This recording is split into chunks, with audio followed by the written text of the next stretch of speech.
আসসালামু আলাইকুম everyone and welcome to TNT-Lessons। আশা করি তোমরা সবাই অনেক ভালো আছো এবং সুস্থ আছো। আমরা চলে এসেছি আমাদের নতুন আরেকটি ইন্টারেস্টিং প্লেস নিয়ে, এবং সেটা হচ্ছে influence line diagram for girders with floor system.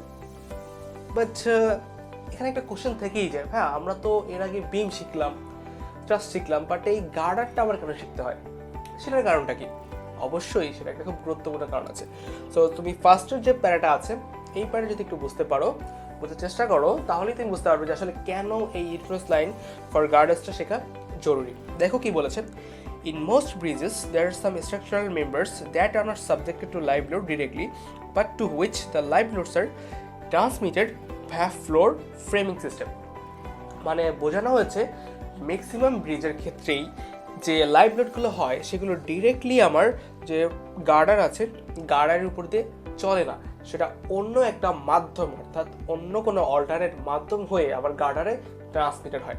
So this টাইপের জিনিসগুলোর জন্যই আসলে ফ্লোর বিমের কনসেপ্টটা ডেভেলপ হয়েছে। সো দেখো আমি তোমাদের জন্য এখানে একটা নর্মাল যে ব্রিজের ক্রস সেকশন দেখানোর চেষ্টা করছি। সো অ্যাট দ্য টপ তুমি দেখতে পাচ্ছ গার্ডার বলা আছে, এখানে অ্যাট দ্য টপে গার্ডার আছে, অ্যাট দ্য টপে আছে ডেক, এই যেটাকে বলি আমরা ব্রিজের ডেক, যেটার উপর দিয়ে গাড়ি চলাচল করে। তার নিচে আছে একটা স্ট্রেঞ্জার পার্ট থাকে তার নিচে, এই গার্ডারের নিচে, এবং তারপরে থাকে floor beam, this one is floor বিম, এইগুলোকে বলা হচ্ছে ফ্লোর বিম, এবং অ্যাট দ্য নিচে অ্যাট দ্য বটম যেটাকে থাকে সেটাকে আমরা বলি গার্ডার। এই পোর্শনগুলো থাকে আমার একটা নর্মাল রেগুলার ব্রিজের ক্ষেত্রে, এবং সেখান থেকে কী হয়, ওয়ান কিপ লোড পাস করতে থাকে। এখন ওয়ান কিপ লোড পাস করতে থাকলে তখন বিভিন্ন পয়েন্টে যে আমার যে শেয়ার ফোর্স ডায়াগ্রাম এবং বেন্ডিং ডায়াগ্রামটা হয় সেই জিনিসগুলো জানতে হয় ফর ডিজাইন পারপাস। কারণ আমি যদি তার বিভিন্ন পয়েন্টে বিভিন্ন লোডের জন্য তার কন্ডিশনগুলো না জানি, তাহলে আমি তার বিভিন্ন জায়গাতে তার ডিজাইনের যে চেঞ্জটা বা কীভাবে ডিজাইনটা করব সেটা আসলে আমি বুঝতে পারবো না। সো দ্যাটস ওয়াই আমাকে ইনফ্লুয়েন্স লাইন ফর গার্ডার্সটা শিখতে হয়। সো আশা করি আমরা কিছুটা ধারণা পেয়েছি কেন আমরা এই জিনিসটা জানবো। তো চলো আমরা এবার সলভিং মেথডটা রেখে ফেলি, যে কীভাবে আমরা এই টাইপের ম্যাথগুলো সলভ করতে পারি।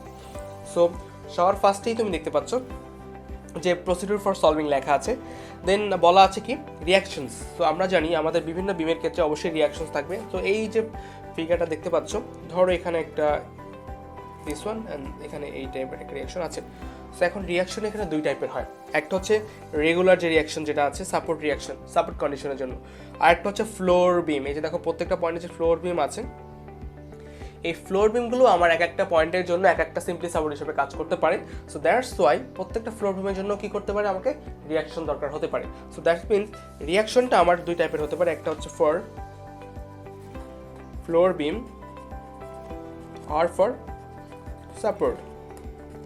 এবং মনে রাখতে হবে বোথ অফ দ্য কেসে আমরা যে মুলার বেস লসের যে প্রিন্সিপালটা ইউজ করেছি, এবং অর্থাৎ যে যেখানে রিয়াকশনটা আছে সেই বরাবর ওয়ান কিপ করে দিব, ওয়ান কিপ উঠিয়ে সামনের যে রিয়াকশনটা আছে সেখানে জিরো করে দেবো।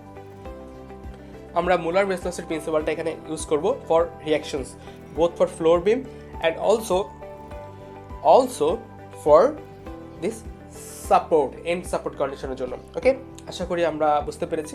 এরপরে চলে আসে share.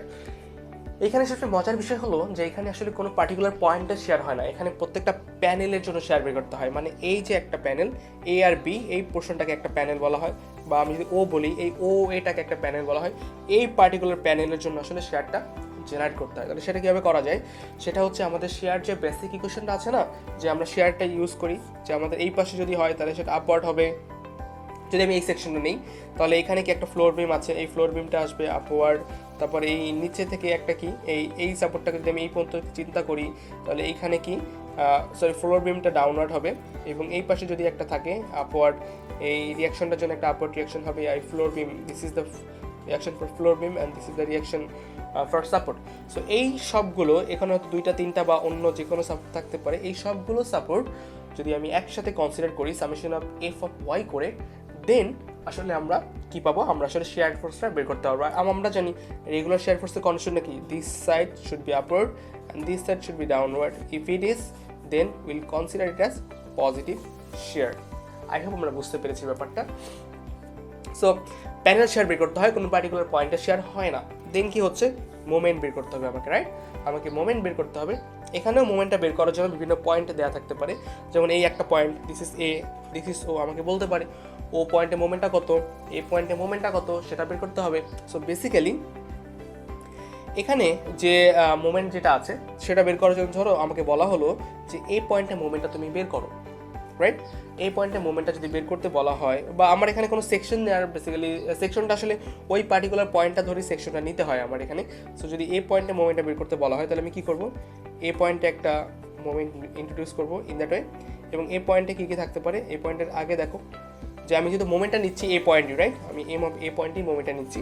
So this is B পয়েন্টে একটা এই যে ফ্লোর বিমে রিয়াকশন থাকবে। আবার এটাকে যদি সি পয়েন্ট বলি, এবং এই সি পয়েন্টে কী থাকবে, একটা আর অফ সি থাকবে আর কি, ঠিক আছে? সো এই যে তাদের তো মধ্যবর্তী ডিস্টেন্স তো তুমি জানবাই, ডিস্টেন্স তো জানতে হবে তোমাকে। সো এই ডিস্টেন্সগুলো জেনে তুমি এই পয়েন্টে যদি মোমেন্ট নিয়ে নাও, তাহলে ওই মোমেন্টটা যে ইকুয়েশনটা হবে, ওই ইকুয়েশনে বিভিন্ন পয়েন্টে এফ বি এর মান আর সি এর মান বসিয়ে তুমি কী করতে পারবে, তার পার্টিকুলার মোমেন্টের জন্য ভ্যালুটা বের করে ডায়াগ্রামটা জাস্ট সামেশন করে বসে দিতে পারবে। So basically this thing is very simple and straight forward to, but আমাদেরকে একটু খেয়াল রাখতে হবে দু একটা জিনিস, কারণ এখানে ফিক্স সাপোর্টও চলে আসতে পারে বা ইন্টারনাল হিঞ্জে চলে আসতে পারে। সো সেই বিষয়গুলো মাথায় রেখে আমাদেরকে সলভ করার চেষ্টা করতে হবে। সো আশা করি সবাই বুঝতে পেরেছো এতটুকু। যদি বুঝতে পারো আমরা নেক্সট ভিডিও থেকে এক্সাম্পল করার চেষ্টা করব। সবাই ভালো থেকো, সুস্থ থেকো, আসসালামু আলাইকুম।